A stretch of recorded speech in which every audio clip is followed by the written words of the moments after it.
Ang bayan ng Los Banos, Laguna, na kilala sa makulay na buhay ng mga estudyante at nakakaakit na hot spring resorts, ay madalas na naugnay sa mabilis na ritmo ng pag-aaral at turismo.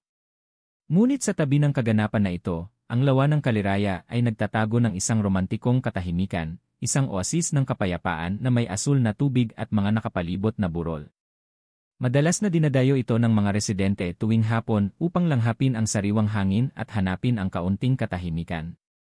Ngunit ang katahimikan na iyon ay marahas na winasak ng may nakakakilabot na pangyayari noong umaga ng Mayo 10, 2023. Tulad ng dati, si Mang Ruben Diaz, isang magsasaka mula sa Barangay Malinta, ay inilabas ang kanyang kawan ng kalabaw upang manginain sa tabing lawa. Si Mang Ruben, na lampas 60 na ang edad, ay sadyang masipag. Palagi niyang pinipili ang madamong bahagi sa kanluran ng lawa, kung saan masagana ang sariwang damo at bihira ang tao. Bandang 6:00 ng umaga, habang hindi pa natutunaw ang hamog, biglang huminto ang mga kalabaw. Nagulantang ang mga ito, nagsimulang umungol at sabay-sabay na umatras, ayaw nang pumasok sa nakasanayang damuhan. Aba, ano ng problema ninyo mga hayop? Bulyaw ni Mang Ruben habang itinaas ang kanyang panakot. Dati naman ang sasarap ninyong kumain, bakit ngayon ayaw ninyo? Bulong niya sa sarili habang ipinaghihiwalay ang mga makakapal na dahon upang itaboy ang mga kalabaw. Isang kakaibang amoy, isang malansang baho, ang bumulaga sa kanya, lumalamon sa sariwang amoy ng hamog at damo. Kinulot ni Mang Ruben ang noo, tinakpan ang ilong, at pilit na sumilip sa loob. At doon, nanigas siya, ang kanyang mga paa ay parang nakabaon sa mamasamasang lupa, at ang panakot sa kanyang kamay ay nahulog ng walang buhay. Sa loob ng damuhan, sa gitna ng mga nakadagan na damo, ay naroon ang 2 bangkay. 2 lalaki ang magkapatong na nakahiga sa isang pool ng dugo na tuyo na, maitim na, at dinumog na ng langaw. Hindi makasigaw si Mang Ruben. Ang kanyang lalamunan ay parang sinasakal ng isang hindi nakikitang kamay. Siya ay nagpatalbog-talbog paatras, nadapa, at gumapang palabas mula sa nakakakilabot na lugar. Hanggang sa makarating siya sa tabing lawa, lumanghap ng malalim, saka lamang niya nabawi ang kanyang tinig. Patay! May patay! Diyos ko, may patay! Ang kanyang malakas at nakapanlulumong sigaw ay umalingawmaw sa tahimik na lawa, ginising ang buong komunidad. Nakatanggap ng tawag bandang 6:15 ng umaga, ang pambansang pulisya ng Los Banos at ang mga unit ng Crime Investigation and Detection Group, CID, ng lalawigan ng Laguna ay dumating sa pinangyarihan wala pang 30 minuto. Agad na itinalian ang isang lugar na may radius na 500 metro sa paligid ng damuhan. Si Police Colonel Ramon Castillo, ang hepe ng Criminal Investigation and Detection Group, isang bihasang investigador, ang direktang namuno sa pinangyarihan. Napakakalahim ang kapaligiran. Ang dobleng pagpatay ay isang seryosong krimen, isang walang hiya na hamon sa batas sa loob ng lalawigan. Sinimulan ng mga forensic technician ang kanilang detalyadong trabaho. Mabilis na nakilala ang 2 biktima sa pamamagitan ng kanilang mga identification card na buo pa sa kanilang mga pitaka. Ang unang biktima, na nakahiga sa ilalim, ay kinilala bilang si Ginoong Carlos Santos, 40 taong gulang. Si Ginoong Santos ay isang kilalang pangalan sa Los Banos, may-ari ng isang malaking paggawaan ng makina, isang matagumpay na negosyante na may asawa at 2 anak. Ang pangalawang biktima, na nakapatong sa itaas, ay si Ginoong Mark Morales, 28 taong gulang. Si Ginoong Morales naman ay isang fitness instructor o e-learning trainer na nagtatrabaho sa isang malaking fitness center, kilala sa kanyang kagwapuhan at six-pack abs. Pareho silang namatay sa isang brutal na paraan. Ang polo shirt ni Ginoong Santos at shirt ni Ginoong Morales ay puno ng dugo at punit-punit na nagpapakita ng kalupitan ng salarin.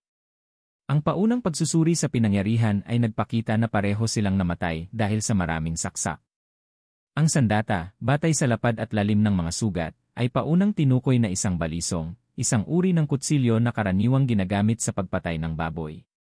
Ang kapaligiran ay magulo, ang mga damo ay nakadagan, at may mga bahid ng dugo na nagpapakita na may nangyaring pakikipaglaban o di kaya ay isang biglaan at marahas na pag-atake. Malapit sa 20 metro mula roon, ang itim na pickup truck ni Ginoong Carlos Santos ay nakaparada ng maayos sa tabi ng kalsada, nakakandado. At hindi kalayuan sa kabilang panig ay ang scooter na Honda Click ni Ginoong Mark Morales na nakadapa sa tabi. Tumayo si Colonel Castillo, nakakunot ang kanyang makapal na kilay. Isang mahirap na problema ang agad na lumitaw. Dalawang biktima, isang mayaman na may-ari ng paggawaan ng makina na 40 taong gulang at may pamilya, isang 28 taong gulang na fitness instructor na binata at nabubuhay sa kanyang pisikal na kaanyuan. Dalawang magkaibang social circles, dalawang henerasyon, dalawang klase ng tao na tila hindi kailanman magtatagpo. Bakit sa isang malagim na gabi, pareho silang naroon sa isang liblib na lugar tulad ng lawa ng Kaliraya at pareho silang pinatay ng brutal? Ang unang teorya ay inilabas, isang paghaharap ng mga miyembro ng sindikato. Posibleng si Ginoong Santos ay may hidwaan sa negosyo at pinatahimik ng kanyang kalaban, si Ginoong Morales naman ay aksidenteng kasama o bodyguard at nadamay. Ngunit mabilis na binaliwala ang teoryang ito. Si Ginoong Santos ay isang lehitimong negosyante, walang masamang reputasyon sa underworld, at si Ginoong Morales, isang fitness instructor, ay malabong maging bodyguard. Ang pangalawang teorya ay mas nakakakilabot, isang krimen na may kaugnayan sa gay relationship. Pareho silang nagkita doon, nagkaroon ng pagtatalo, at inabangan ng isang ikatlong tao, isang karibal. Nabalot ng pagkalito ang task force mula pa sa simula. Walang saksi, walang security camera sa liblib na lugar na ito. Ang dalawang biktima ay tila walang anumang koneksyon sa isa't isa. Ang salarin ay masyadong malupit at nawala ng walang iniwan na malinaw na bakas maliban sa dalawang bangkay at isang malaking katanungan na nakakabingi. Pagbalik sa himpilan ng pambansang pulisya ng Laguna, naging mas mabigat ang kapaligiran, mas mabigat pa sa mamasa-masang hamog sa lawa ng Kaliraya. Pinangunahan ni Police Colonel Ramon Castillo ang isang emergency task force meeting. Sa malaking whiteboard, ang impormasyon tungkol sa dalawang biktima ay nakapaskil sa tabi ng isa't isa, ngunit sa pagitan nila ay isang malawak na espasyo, isang hindi maipaliwanag na pagkabali. Carlos Santos, 40 taong gulang, matagumpay na negosyante, may pamilya, tila disenteng pamumuhay. Mark Morales, 28 taong gulang, fitness instructor, binata, medyo maluwag ang pamumuhay. Isang may-ari ng paggawaan at isang elite instructor. Kinusot ni Colonel Castillo ang kanyang sentido. Isang nagmamaneho ng pickup truck, isang nagmamaneho ng Honda Click. Isang 40, isang 28. Gusto kong bigyan niyo ako ng kahit pinakamaliit na koneksyon. Magkasama ba sila sa isang grupo? Nag-invest ba sila sa parehong proyekto o pareho ba silang may utang sa isang tao?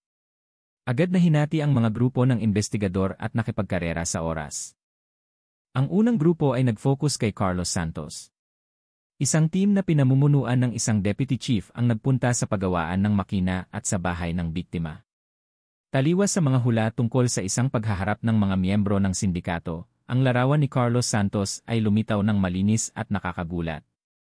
Ang paggawaan ng makina ni Ginoong Santos ay lehitimo, malinaw ang mga talaan, walang senyales ng utang sa sindikato o iligal na kompetisyon. Maganda ang relasyon niya sa mga manggagawa.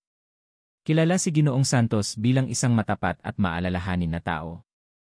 Sa maliit na mansyon sa Los Banos, ang asawa ni Ginoong Santos, isang medyo batang babae, ay umiiyak ng walang tigil. Hindi siya makapaniwala sa nangyari.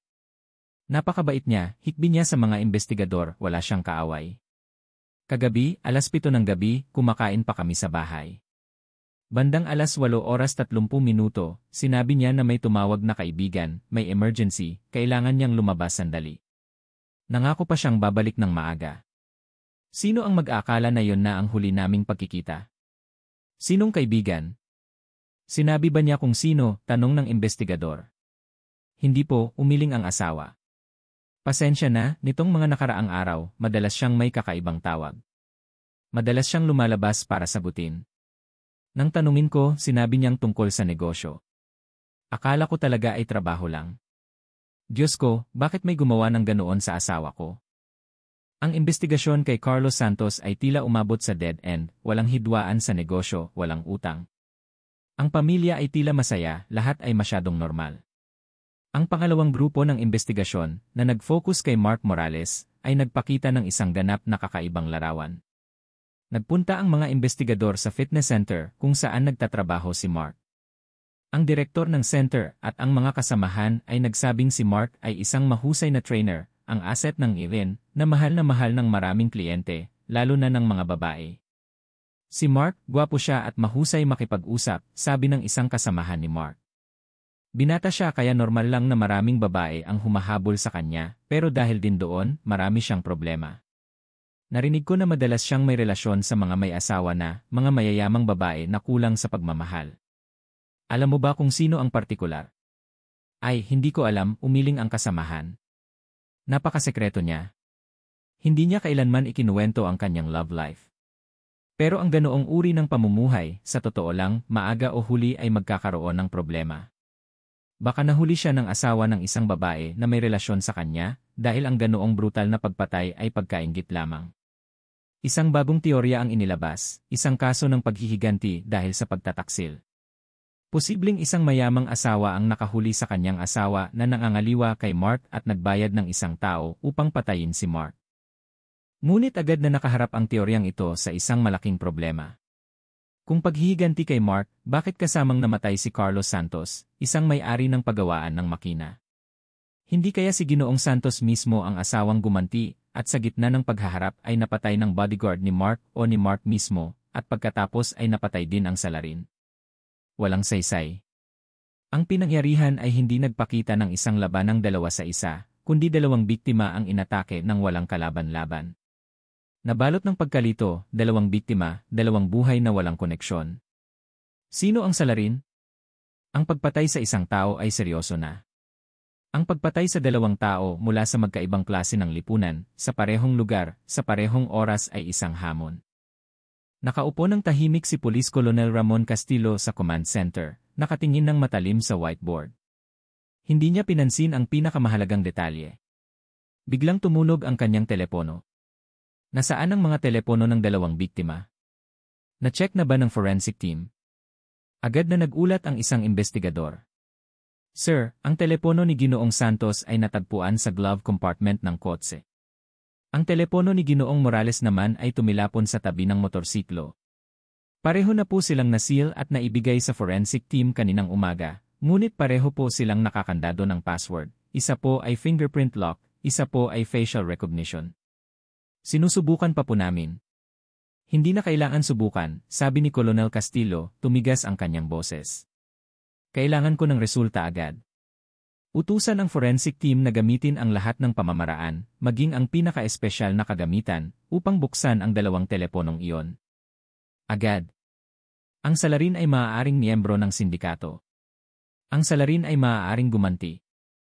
Ngunit anuman ito, kailangan niyang magkaroon ng paraan upang makipag-ugnayan sa 2 biktima o kahit sa isa sa kanila. Ang pain ay naroon. Ipinalabas ang utos. Ang pinakamagagaling na forensic experts ng pambansang pulisya ng Laguna ay inutusan. Sa modernong teknolohiya, hindi imposible ang paglampas sa security layer, kailangan lamang ng oras. At bandang 4:00 ng hapon, bumukas ang pinto ng conference room ng task force. Isang batang lieutenant mula sa forensic team, namumutla ang mukha, hawak ang 2 tumpok ng mga printout, ang pumasok. Sir, may natuklasan po kami, may nakakagulat po kaming natuklasan. Natahimik ang buong silid ng pagpupulong.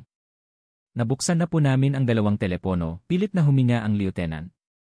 Na-extract na po namin ang lahat ng tawag at text messages sa nakalipas na 24 oras. At ano? Walang pasensyang tanong ni Colonel Castillo. Ang 2 biktima, sabi ng lieutenant, nanginginig ang boses sa pagkadismaya. Parehong sina Ginoong Carlos Santos at Ginoong Mark Morales ay may illicit relationship sa isang babae. Isang hindi kapanipaniwalang katotohanan. 2 lalaki na tila walang koneksyon ay magkaribal sa pag-ibig at parehong may relasyon sa isang babae. Ito po ang ebidensya, paliwanag ng lieutenant. Sa telepono ni Ginoong Santos, natuklasan namin ang maraming Zalo messages na may isang account na nagngangalang Mayumi Diaz. Ang nilalaman ay napakalambing. Ang huling tawag kagabi bandang 8:30 na tumagal ng halos 1 minuto ay mula sa numero ni Mayumi Diaz. At mas nakakagulat pa, lumipat siya sa ikalawang tumpok ng mga dokumento. Sa telepono ni Ginoong Morales, natuklasan din namin ang sunod-sunod na Zalo at Messenger messages mula din sa parehong Mayumi Diaz account. Ang huling tawag ni Ginoong Morales kagabi bandang 8:50 ay mula din sa numerong ito. Lahat ng piraso ay nagtugma. Ang karaniwang koneksyon, ang hinahanap ng task force sa kawalan, ay lumitaw. Hindi ito isang kaso ng negosyo, hindi ito isang asawang gumanti, kundi isang babae. Parehong ang dalawang lalaki ay mga kalaguyo ni Mayumi Diaz. Pareho silang nakatanggap ng tawag mula sa kanya bago sila namatay, at pareho silang namatay sa isang lugar. Sino si Mayumi Diaz? Bulong ni Colonel Castillo, hindi na niya mapigilan ang kanyang kalmado. Agad na alamin ang may-ari ng numero ng telepono, ang may-ari ng Zalo account na ito. Sa pamamagitan lamang ng numero ng telepono, ang pagtuklas ay hindi tumagal ng 5 minuto. Sir, agad na sagot ng lieutenant. Ang numero ng telepono ay nakarehistro sa pangalan ni Mayumi Diaz, 35 taong gulang, permanenteng tirahan, Barangay San Antonio, Los Banos, Laguna. Isang tabing ng misteryo ang nahawi. Sino ang salarin ay nanatiling misteryo, ngunit ang motibo ng krimen ay tiyak na umiikot sa 35 taong gulang na babaeng ito na si Mayumi Diaz. Sino siya? Kasabwat ba siya, ang naglagay ng bitag, o isa pang biktima? Ang buong direksyon ng investigasyon ay biglang bumaliktad ng 180 degrees, diretsong nakatutok sa misteryosong babaeng ito. Ang bawat investigador, matapos ang isang umaga ng pagkalito, ay sabay-sabay na tumutok sa isang target. Mayumi Diaz, 35 taong gulang, Barangay San Antonio, Los Banos. Ang babaeng ito ang sentro, ang kakaibang intersection sa pagitan ng dalawang lalaki na kabilang sa dalawang ganap na magkaibang mundo.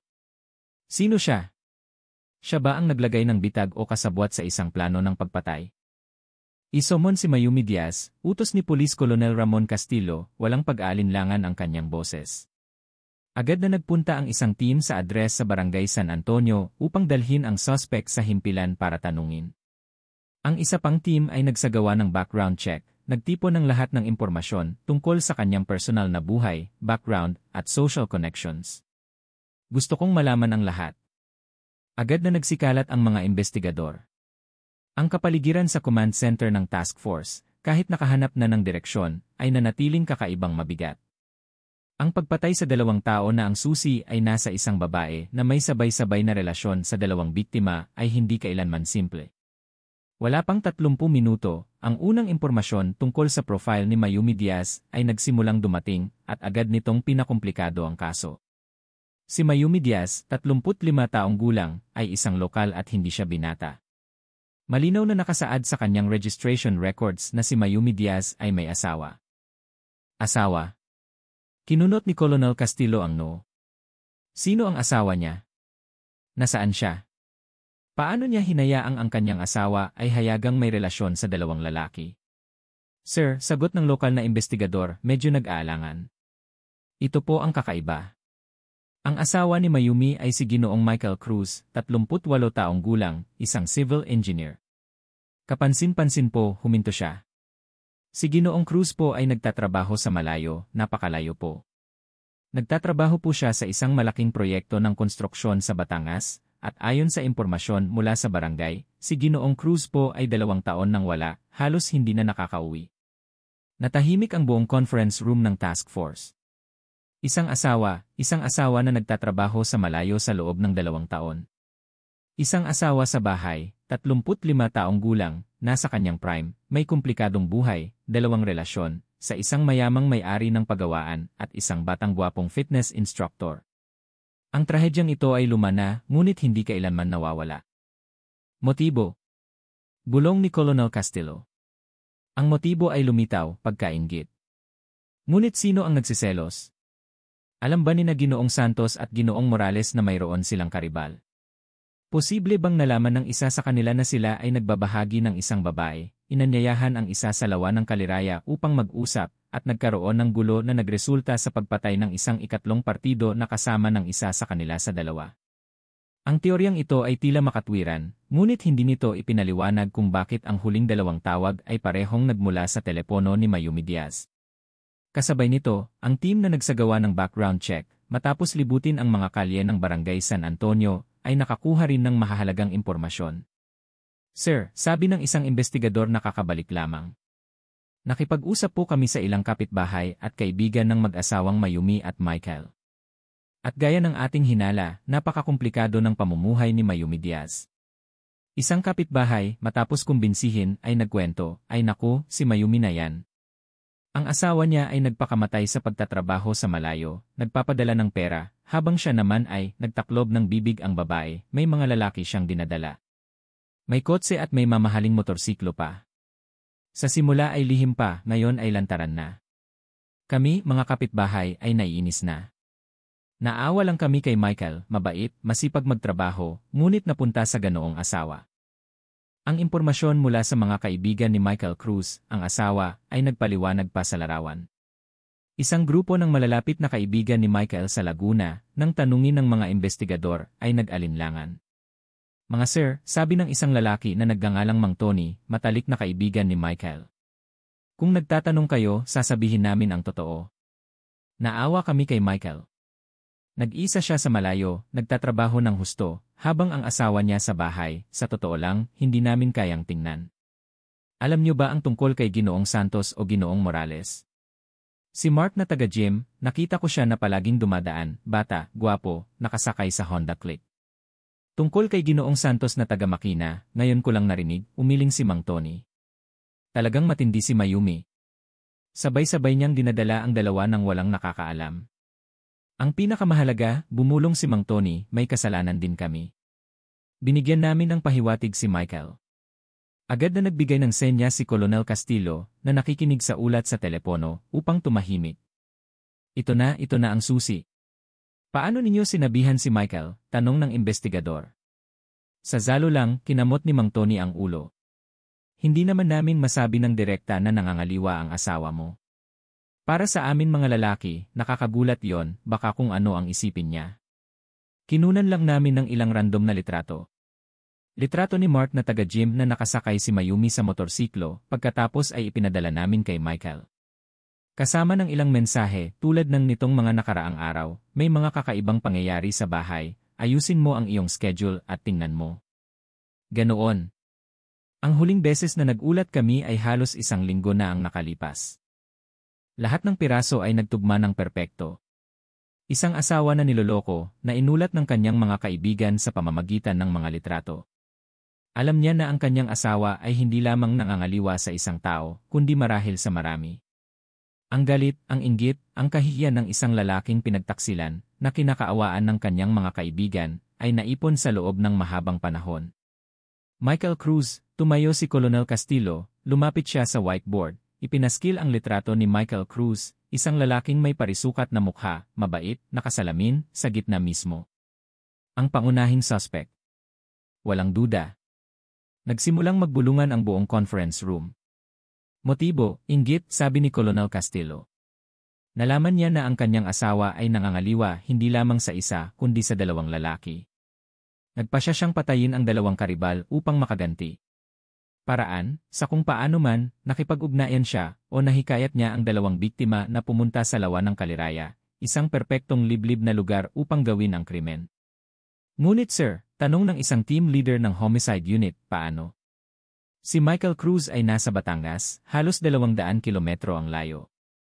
Nangyari ang krimen kagabi, hindi siya maaaring narito. Naghar kaya siya ng hitman? Maaari, tumango si Colonel Castillo. Iyon ay isang posibilidad. Isang civil engineer na may mataas na sweldo ay may sapat na pera upang umarkila ng isang sindikato sa Laguna upang gawin ito. Nagbigay siya ng impormasyon, litrato, at nag-utos mula sa malayo. Ngunit umiling siya. Ang pagpatay sa isang tao ay maaaring mangyari. Ang pagpatay sa 2 tao nang sabay-sabay sa isang lugar, sa ganoong kalupit na paraan. Hindi ito tulad ng isang inuupahan na paghihiganti. Ito ay tulad ng isang personal na galit, tulad ng isang paghihiganti na kailangang gawin ng salarin mismo. Muling natahimik ang buong conference room. Pagpatay mula sa malayo o paglipad pabalik. Ano man ito, pagtatapos ni Colonel Castillo, kailangan nating kausapin si Michael Cruz. Siya ang susi. Kailangan kong malaman kung nasaan siya ngayon. Inutusan niya ang team na papunta sa bahay ni Mayumi Diaz na huminto muna, manatili sa posisyon, at huwag makipag-ugnayan. Hindi pa natin maaaring ipaalam kay Mayumi ang nangyari. Kung siya ang pain, ang kanyang pagkawala ay magbibigay ng babala sa mastermind. Ang kailangan nating gawin agad, itinuro niya ang telepono, makipag-ugnayan kay Michael Cruz, isang opisyal na tawag mula sa pambansang pulisya ng Laguna. Sasabihin natin sa kanya ang trahedya at titingnan natin ang kanyang reaksyon. Agad na tinawagan ng isang team ng investigador. Tumunog ang telepono ni Michael Cruz. Pagkaraan ng ilang segundo, isang malalim at pagod na boses ng lalaki ang sumagot. Hello, ako si Michael, engineer sa construction site sa Batangas. Sino ito? Magandang araw, Ginoong Cruz. Kami po si Police Captain Mark de la Cruz, pambansang pulisya ng Laguna. Binuksan ng investigador ang loudspeaker, nakatingin ng diretsyo kay Colonel Castillo. Natahimik ang kabilang linya sa loob ng ilang segundo. Pulisya ng lalawigan. Ano po ang nangyari, sir? May nangyari po ba sa pamilya ko sa bahay? Ang mga magulang ko o ang asawa ko? Ang boses ay tila naguguluhan at tunay na nag-aalala. Ikinalulungkot naming ipaalam, sabi ng investigador ayon sa script. Kagabi, sa Lawa ng Kaliraya, sa Los Banos, nagkaroon ng isang napakaseryosong krimen. Natagpuan namin ang 2 bangkay ng lalaki. Diyos ko!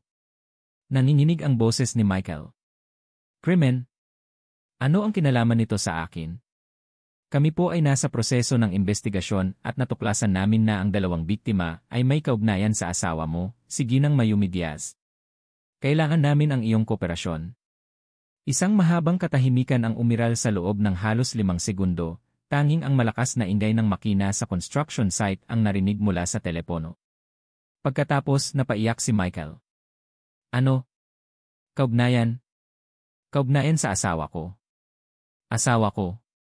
Ano ang nangyari kay Mayumi, sir? Wala ba siyang problema? Diyos ko, sabihin niyo ng malinaw. Hindi ko naintindihan. Nasa construction site ako. Nasa Batangas ako, wala akong alam. Ang lalaki sa kabilang linya ay tila ganap na nagulantang, gumuho at natatakot. Binanggit niya ang pangalan ng project manager, ang pangalan ng construction superintendent at ang eksaktong address. Iginiit niya na hindi siya umalis ng Batangas sa loob ng 6 na buwan. Natapos ang tawag. Nanatiling tahimik si Colonel Castillo. Sir, sabi ng batang investigador, mukhang inosente talaga siya. Hindi maaaring peke ang reaksyon na yon. Talagang nagulantang siya. Hindi nagsalita si Colonel Castillo.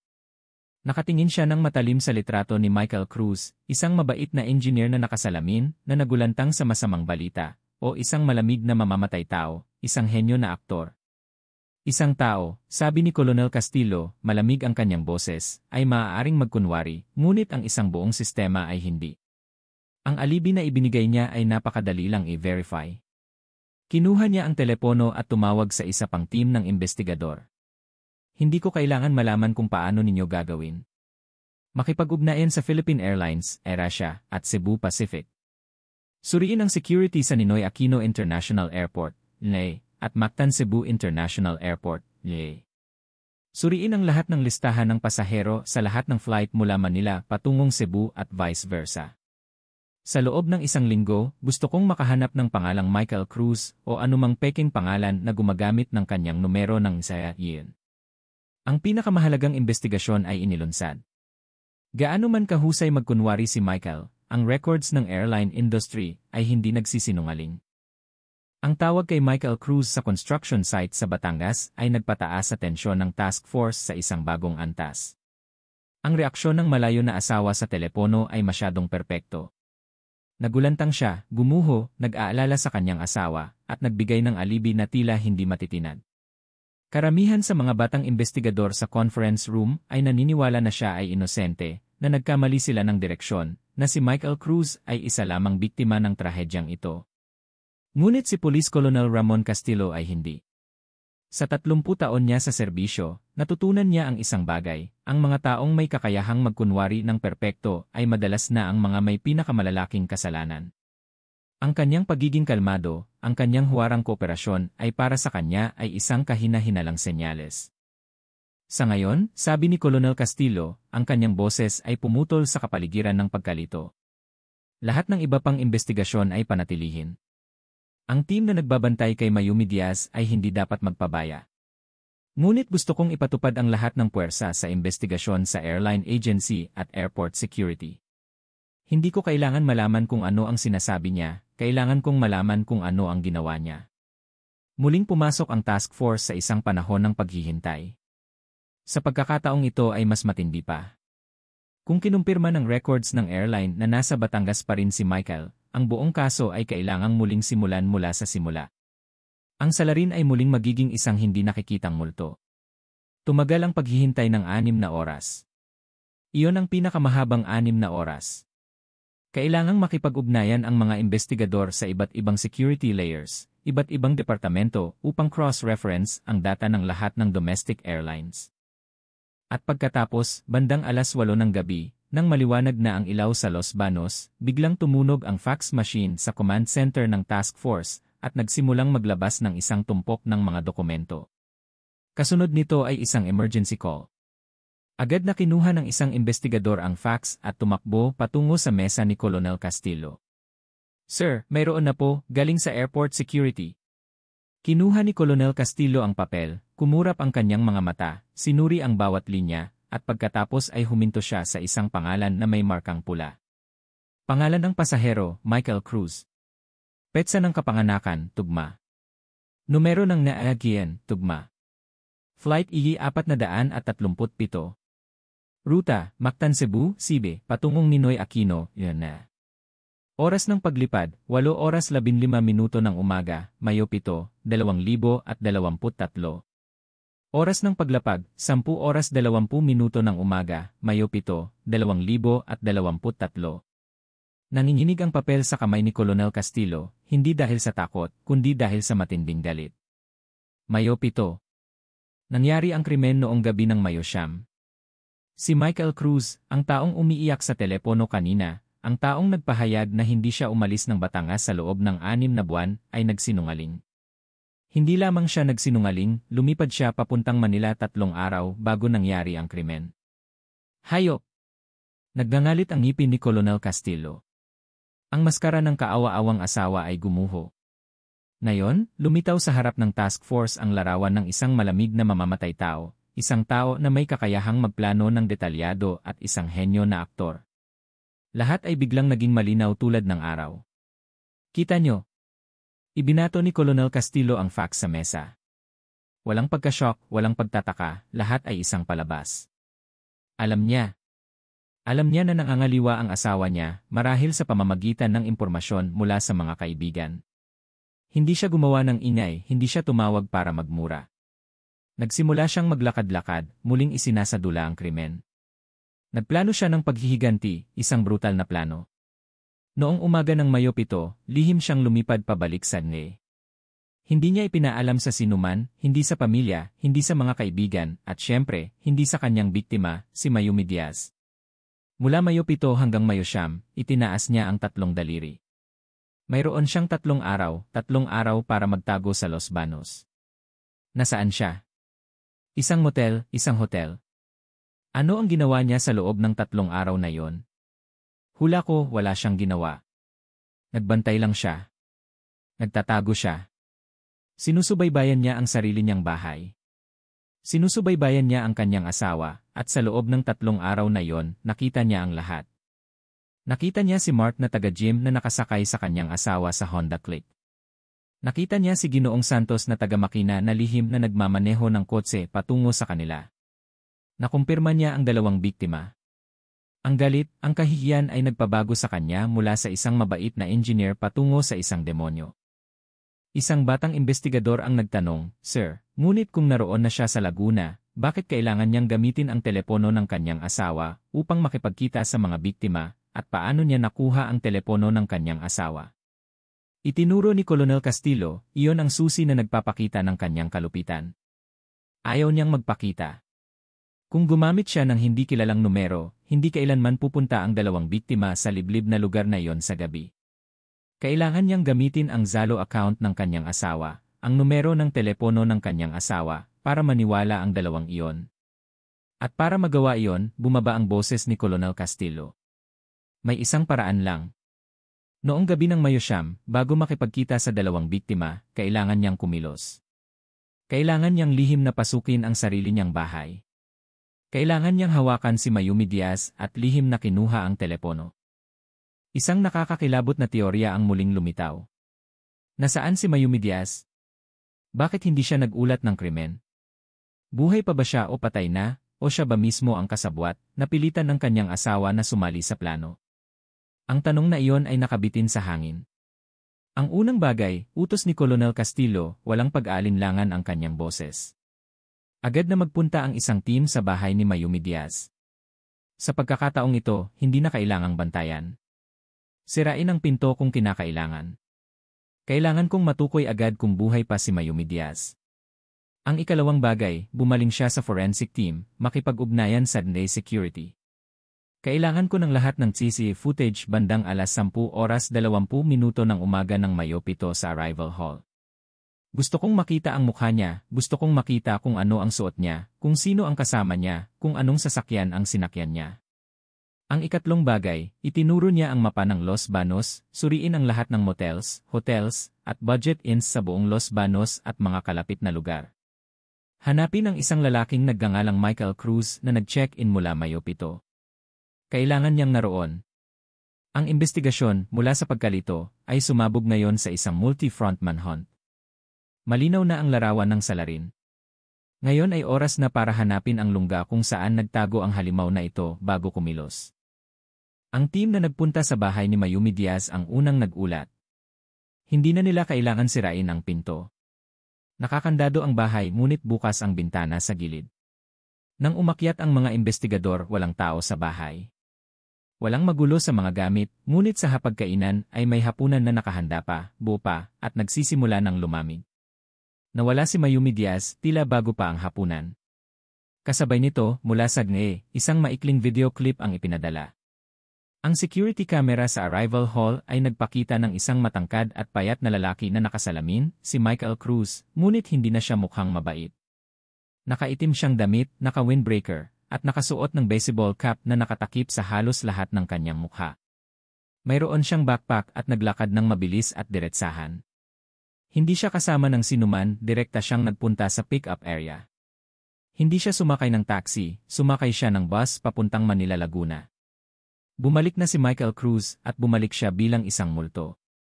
Ang balita mula sa Civil Aviation Authority of the Philippines, CAAP, at Airport Security tungkol sa lihim na flight ni Michael Cruz ay bumaliktad sa lahat ng paunang pagtatasa. Ang mabait na engineer, ang kaawa-awang asawa na nasa Batangas, ay patay na. Sa halip ay isang malamig na pangunahing suspect, isang tao na may kakayahang magplano at umarte ng perpekto. Agad na inutusan ni Police Colonel Ramon Castillo ang isang buong paghahanap. Lumipad siya pabalik sa GNE noong umaga ng Mayo 7. Ginawa niya ang krimen noong gabi ng Mayo 9. Mayroon siyang halos 3 araw, eksaktong 58 oras, upang magtago at magbantay. Kailangan niyang naroon. Hanapin ang lahat ng motels, hotels, at budget inns sa Los Banos at mga kalapit na lugar. Hanapin ang isang lalaki na nag-check-in ng mag-isa mula Mayo 7 na may katulad na pagkakakilanlan kay Michael. Mabilis na isinagawa ang pangkalahatang paghahanap, ngunit ang resulta ay 0. Mahigit 100 accommodation establishments ang nasuri, walang pangalang Michael Cruz, at walang customer na nag-check-in ng mag-isa noong Mayo 7 na may katulad na pagkakakilanlan. Siya ay isang multo, bulong ni Colonel Castillo sa conference room. Plano niya ang lahat, hindi siya gumamit ng totoong pangalan, hindi rin siya nagpakita sa publiko. Nasaan siya sa loob ng 3 araw na yon? Habang ang investigasyong ito ay umabot sa dead end, ang pagbabantay sa bahay ni Mayumi Diaz ay nagdala lamang ng nakakatakot na katahimikan. Ang bahay ay nakakandado pa rin. Ang hapunan na nakahanda mula noong Mayo 9 ay naroon pa rin, nagsisimula ng mabulok. Nawala si Mayumi Diaz ng perpekto kasama ang kanyang telepono. Ang teorya ay inilabas, marahil si Michael, matapos lumipad pabalik, ay hindi nagpunta sa hotel. Agad siyang nagpunta sa bahay, pinilit si Mayumi Diaz, ikinulong siya sa isang lihim na lugar, at pagkatapos ay ginamit ang kanyang telepono upang gawin ang krimen. Kung gayon, maaaring may ikatlong biktima, si Mayumi Diaz mismo. Ngunit umiling si Colonel Castillo. Masyadong komplikado ang senaryo na yon, maraming panganib. Hindi, sabi niya, malamig ang kanyang boses, muling isinasadula ang krimen. Ang mentalidad ng isang nagsiselos na tao kapag naghihiganti ay dapat na malinis. Gusto niyang patayin ang 2 karibal, hindi niya kailangang kidnapin ang kanyang asawa. Masyadong maingay iyon. Kailangan niya lang ang isang bagay mula sa kanya, ang telepono, ang sandata upang maglagay ng bitad. Sinimulan ng kolonel na iguhit ang isang nakakakilabot na senaryo, isang senaryo na sa kalaunan ay kinumpirma mismo ng salarin na ganap na tumpak. Matapos ang flight mula Mactan, Cebu, si Michael, nakasuot ng itim na damit, nakasuot ng baseball cap, ay sumakay ng bus patungong Laguna. Hindi siya umuwi, hindi rin siya nagpunta sa motel. Nabuhay siya bilang isang multo. Umupa siya ng tricycle at naglibot sa Los Banos, kumakain ng tinapay at umiinom ng bottled water. Buong Mayo 7 at Mayo 8, iisa lang ang ginawa niya, nagbantay. Nagtago siya sa isang tindahan ng kape sa tapat ng kanyang sarili. Nakita niya si Mark Morales, ang batang fitness instructor, na nakasakay sa kanyang asawa sa Honda Click. Pareho silang nakangiti at nag-uusap. Nakita niya, ilang oras lamang pagkatapos, ang pickup truck ni Carlos Santos, ang may-ari ng paggawaan ng makina, na nakaparada sa dulo ng eskinita at ang kanyang asawa ay lihim na lumabas, sumakay sa kotse at pagkatapos ay umalis. Ang kahihiyan at galit na naipon sa loob ng 2 taon ay sumabog sa loob ng 3 araw na pagmamanman na yon. Hindi na siya isang engineer, siya ay isang nasaktang hayop, handang sumugod at mangagat. Noong gabi ng Mayo 9, nagpasya siyang kumilos. Kailangan niya ang telepono ng kanyang asawa. Alam ni Michael Cruz ang bawat sulok, bawat gawi sa sarili niyang bahay. Bandang 7:00 ng gabi, nakita niya ang kanyang asawa, si Mayumi Diaz, na abala sa pagluluto sa kusina, naghahanda ng hapunan. Ang hapunan na kakainin niya ng mag-isa. Alam niya na gawin ng kanyang asawa ang mag-charge ng telepono sa maliit na kabinet sa sala. Habang nakabukas ang musika, ang tunog ng kutsilyo na humahagod sa kusina, lihim na pumasok si Michael, gamit ang spare key na palagi niyang dala, pumasok na parang ahas. Pumasok siya sa sarili niyang bahay na parang magnanakaw. Wala siyang suot na sapatos. Nagpunta siya sa sala, inalis ang telepono ni Mayumi sa charger, at pagkatapos ay nawala. Nang makita ni Mayumi Diaz ang hapunan, umupo siya, at saka lamang niya napansin na nawawala ang kanyang telepono. Akala niya ay nakalimutan niya lang kung saan. Naghanap siya sa buong bahay at pagkatapos ay naiinis, hindi na siya kumain. Hindi niya akalain na ang telepono na iyon ay nasa kamay ng kanyang asawa at ginagamit niya ito upang simulan ang isang death sentence. Mula sa isang madilim na sulok sa Los Banos, binuksan ni Michael ang telepono. Hindi niya kailangan ng password, ginamit niya ang fingerprint ni Mayumi habang siya ay natutulog upang iset up ang kanyang sariling fingerprint noon. Hindi, alam niya ang password, 6 na numero, ang kanyang petsa ng kapanganakan, isang malupit na biro ng kapalaran, isang brutal na pangungutya. Binuksan ang Zalo, nakita niya ang lahat ng matatamis na mensahe ng kanyang asawa at ng 2 lalaki. Hindi siya nag-aksaya ng oras sa pagbabasa, nagsimula siyang maglagay ng bitad. Ang unang biktima, Mark Morales.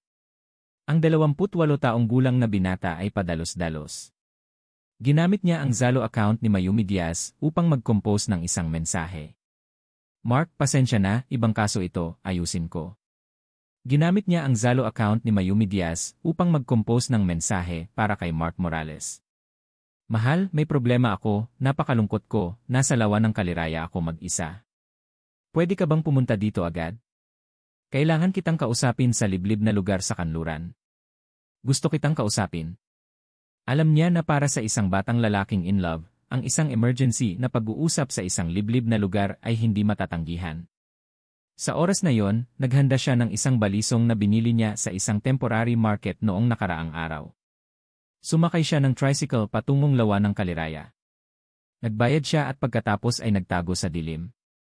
8:50 ng gabi, pumasok ang Honda Click ni Mark. Huminto ang batang lalaki, naghahanap sa kanyang kasintahan. Nang bumaba si Mark, sumugod si Michael mula sa damuhan. Sa lahat ng galit na naipon, hindi niya binigyan ng pagkakataon ang biktima. Maraming saksak ang tumama, bumagsak si Mark at agad namatay. Isang biktima ang napatay.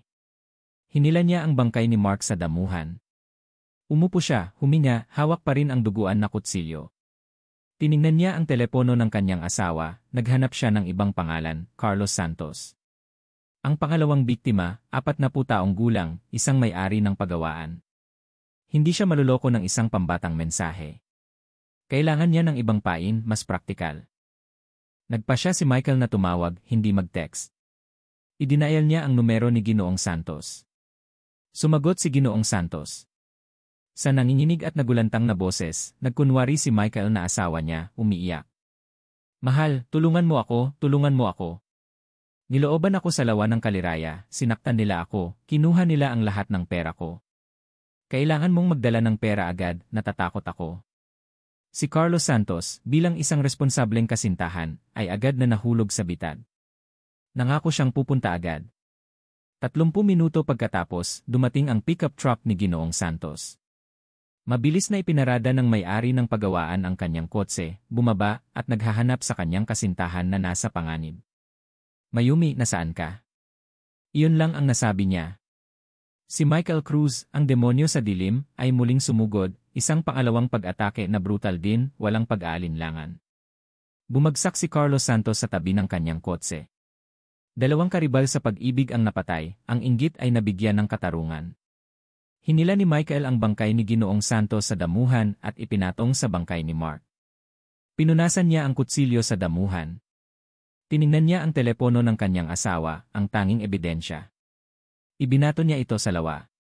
Matapos ang lahat, kalmado siyang naglakad papalabas ng pinangyarihan, nagtago sa dilim. Ang investigasyon ni Police Colonel Ramon Castillo ay muling isinadula ang buong senaryo. Ngunit isang malaking katanungan ang nananatili.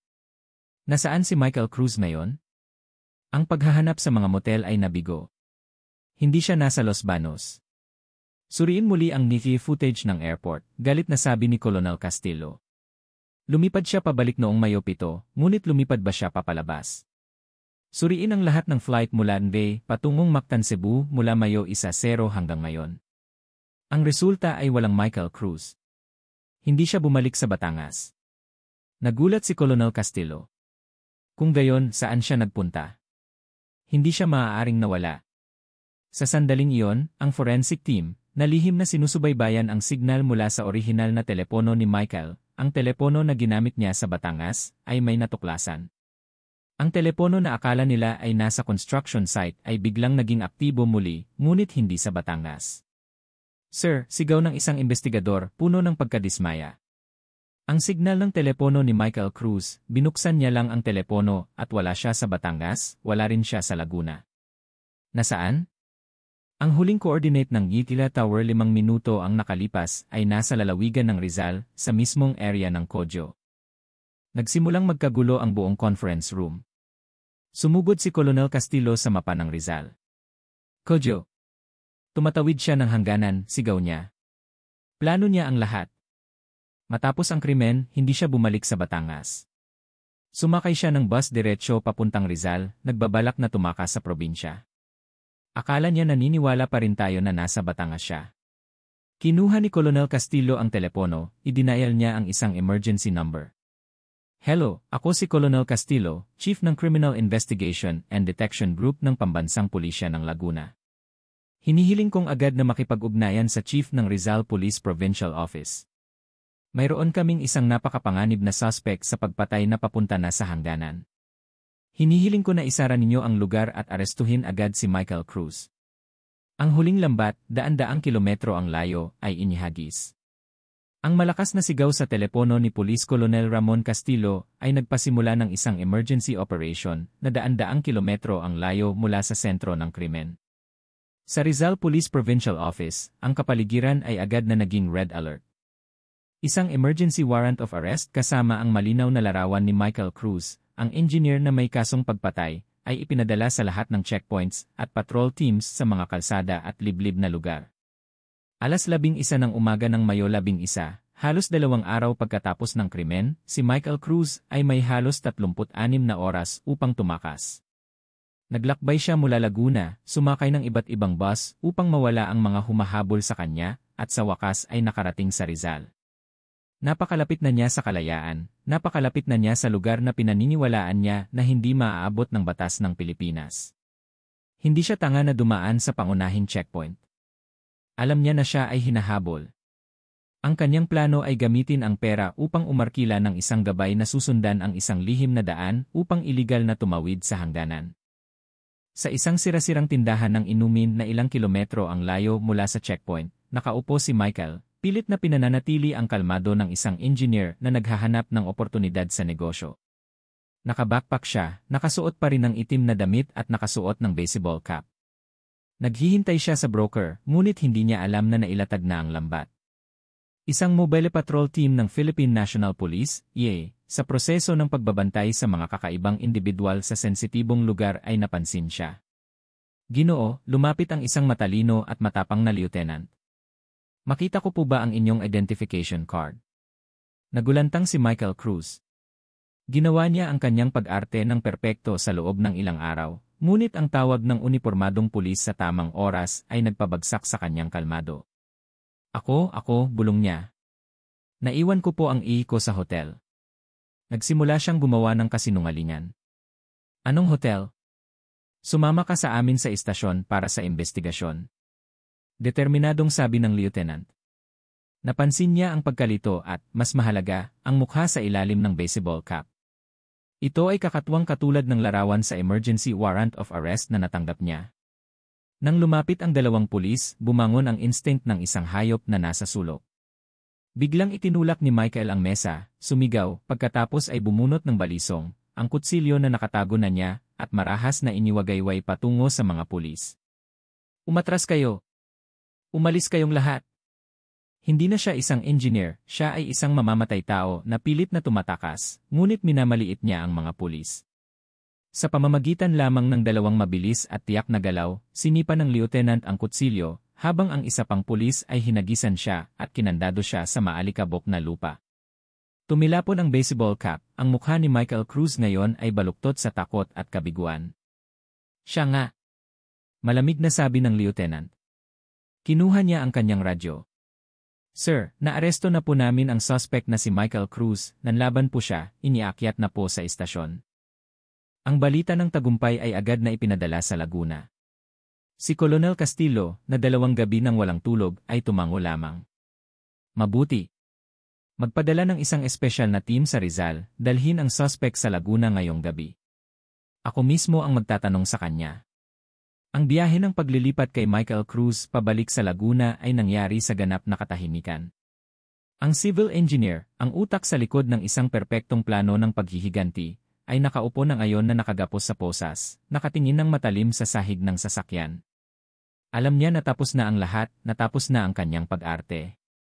3:00 ng umaga, ipinasok si Michael Cruz sa interrogation room ng Pambansang Pulisya ng Laguna. Pagod siyang tumingala. Nakaupo sa harapan niya si Police Colonel Ramon Castillo, ang matandang lobo na nakaharap sa mga ngaso. Michael Cruz, simula ni Colonel Castillo, kalmado ang kanyang boses, walang emosyon. Ang iyong pag-arte ay napakaganda, kailangan kong aminin na ikaw ay isang mahusay na aktor. Ang tawag mula sa Batangas, ang boses na yon na nagulantang ay halos nakapagloko sa amin. Hindi nagsalita si Michael, yumuko lang siya.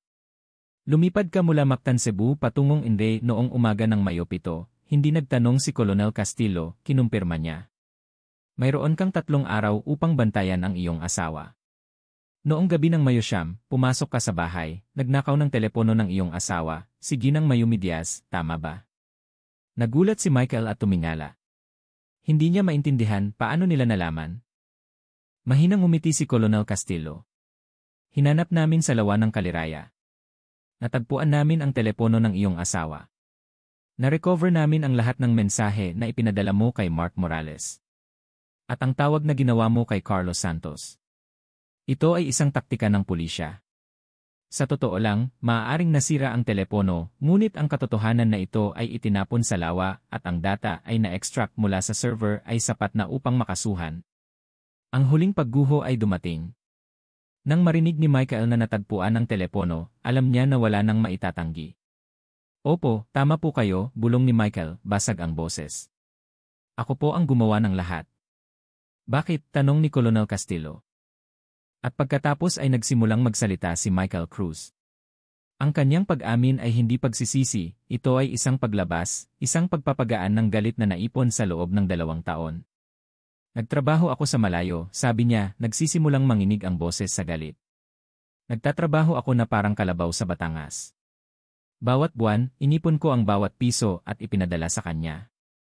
Akala ko nagpapakasakit ako para sa pamilya, ngunit siya, ano ang ginawa niya sa bahay? Ginawa niya akong payaso. Bulong niya sabay hampas sa mesa. Isang tanga na niloloko. Ang mga kaibigan ko, kinaawaan pa nila ako, nagpadala sila ng litrato sa akin. Litrato ng asawa ko na yakap-yakap ang ibang lalaki sa motorsiklo. Naiintindihan niyo ba ang pakiramdam na yon? Ang buong mundo ay parang gumuho. Hindi ako naniwala. Akala ko edited lang. Nagpa siya akong umuwi. Ipinagpatuloy niya ang kanyang pag-amin. Kailangan kong umuwi. Lihim. Hindi ako nagsabi sa sinuman. Lumipad ako pabalik noong Mayo 7. Hindi ako nagpunta sa motel. Takot akong mabuking. Natulog ako sa isang kubo malapit sa lumang construction site. 3 araw, kumain lang ako ng tinapay at nagbantay. At nakita ko, naggangalit ang ngipin niya. Nakita ko ang lahat. Sa umaga, si Mark na taga-gym ang nagsakay sa kanya para mag-breakfast. Sa hapon, si Carlos Santos na taga-makina ang sumundo sa kanya at nagpunta sila sa motel. 2 lalaki ng sabay-sabay. Siya. Mas kasuklam-suklam pa siya kaysa isang. Ang inggit, ang kahihiyan. Pumatay ito sa akin. Nagpa siya akong kailangan silang mamatay lahat ng 3. Ngunit naisip ko, masyadong madali ang pagpatay sa kanya. Gusto kong mabuhay siya. Gusto kong mabuhay siya sa impyerno. Papatayin ko ang mga bagay na pinananaligan niya. Papatayin ko ang 2 kalaguyo niya.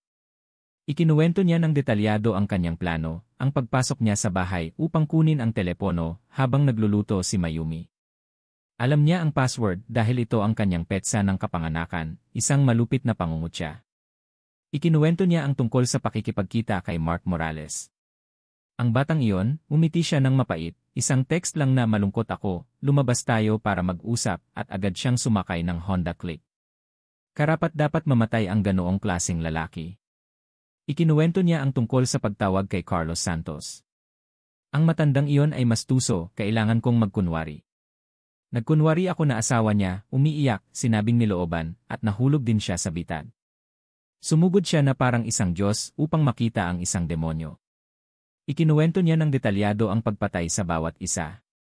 Hindi siya nanginginig. Nang isaksak ko ang unang kutsilyo, sabi niya, nanlilisik ang mga mata. Lahat ng galit sa akin ay parang nabigyan ng katarungan. Nakaramdam ako ng gaan. Matapos patayin ng 2, itinapon ko ang telepono sa lawa. Sumakay ako ng bus papuntang Rizal ng gabing iyon. Naghanda ako ng pera. Plano kong tumakas sa probinsya upang magsimula muli. Hindi ko akalain na mabilis niyo akong matutuklasan. Ang pag-amin ay kumpleto, ang buong kaso ay nalutas.